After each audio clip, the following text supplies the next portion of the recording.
Healing Through Triggers, Strategies for Peace and Growth.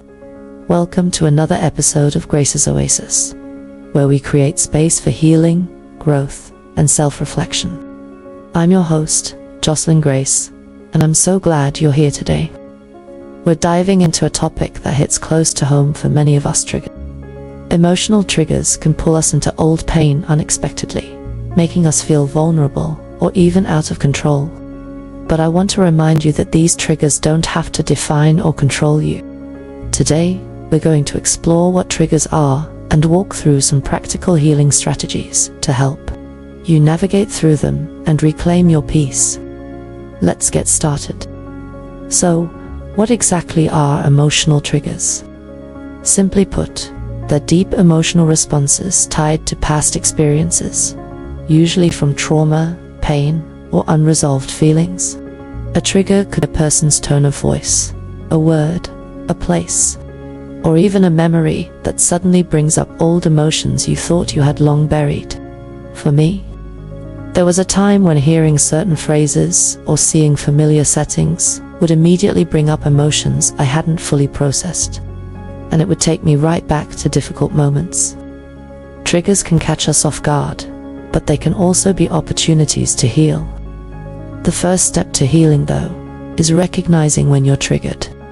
Awareness is key. When we can name the trigger, we gain power over it. Let's break down some common types of triggers. There are different categories we often fall into. Relationship triggers. These arise when you feel rejected, abandoned, or invalidated by someone, reminding you of past emotional pain. Childhood trauma triggers. These reactions are often linked to unresolved childhood experiences, situations where you didn't feel seen, heard, or loved in the ways you needed. Self-worth triggers. These happen when someone criticizes you, or you perceive failure, hitting deep into your sense of identity and self-esteem. Grief triggers. These might show up as reminders of someone or something you've lost, whether through death, a breakup, or some other separation. When certain events or people bring these unresolved emotions back to the surface, it's a sign that healing is still an ongoing process. And that's okay. Healing isn't linear.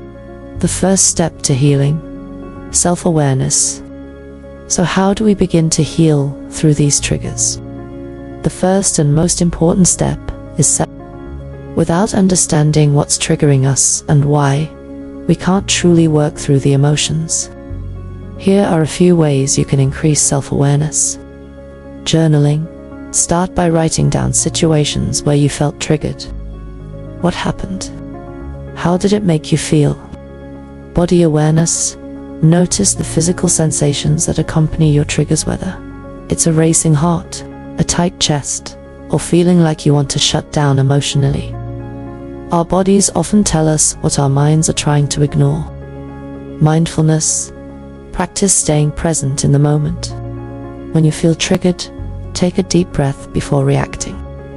Observe your emotions and remind yourself that you are safe. Remember, awareness is the first step toward healing. When you understand your triggers, you can begin to shift your responses. Now that we've built some awareness, let's talk about healing strategies. How do we take control of our triggers, rather than letting them control us? I want to share some practical methods you can start using today. Grounding techniques. When you're triggered, it can feel like you're spiraling out of control. Grounding techniques help bring you back to the present moment. One way is through deep, intentional breathing. Take a slow breath in through your nose, hold for a few seconds, and then release it slowly. Another method is visualization.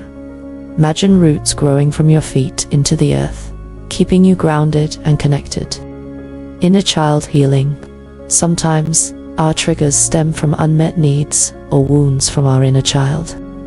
Speak kindly to that younger version of yourself. Reassure your inner child with words like, "It's okay to feel this way. I'm here for you." You'd be surprised how powerful it is to give yourself the love and validation you didn't receive in the past. Shadow work. This involves confronting the parts of ourselves that we've buried or denied. Triggers often shine a light on our shadows.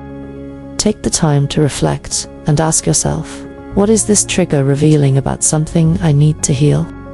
Write it down, explore it, and work through it with patience. Setting boundaries. Sometimes, healing means creating boundaries with others. It's not about avoiding people, but protecting your peace.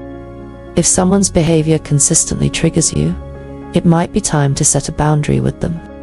It's a way of taking control of your emotional well-being. Throughout this process, one of the most important things you can do is practice self-compassion. Don't beat yourself up for being triggered, or for how you've reacted in the past. Triggers are a part of life, and they're especially a part of healing.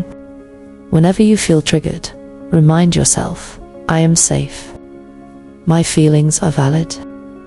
I can work through this. Be gentle with yourself, especially when old wounds resurface.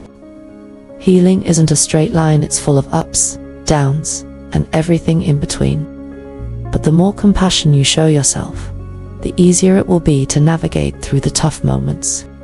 And that brings me to my final thought. Healing isn't about avoiding triggers or pretending they don't exist.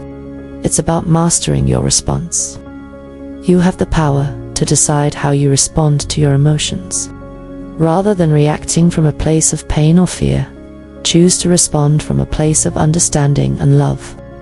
I want you to remember that triggers, as uncomfortable as they are, can also be your teachers. They show you where healing is needed. And by mastering your responses, you create more space for peace, joy, and authentic self-expression. Thank you all so much for joining me today on Grace's Oasis. I hope today's conversation has given you some insight into your own triggers and practical tools to help you heal through them. Remember, triggers are not obstacles, they're opportunities to grow stronger and more in tune with yourself. If this episode resonated with you, don't forget to subscribe and share it with a friend. Until next time, keep walking in your light and choosing peace.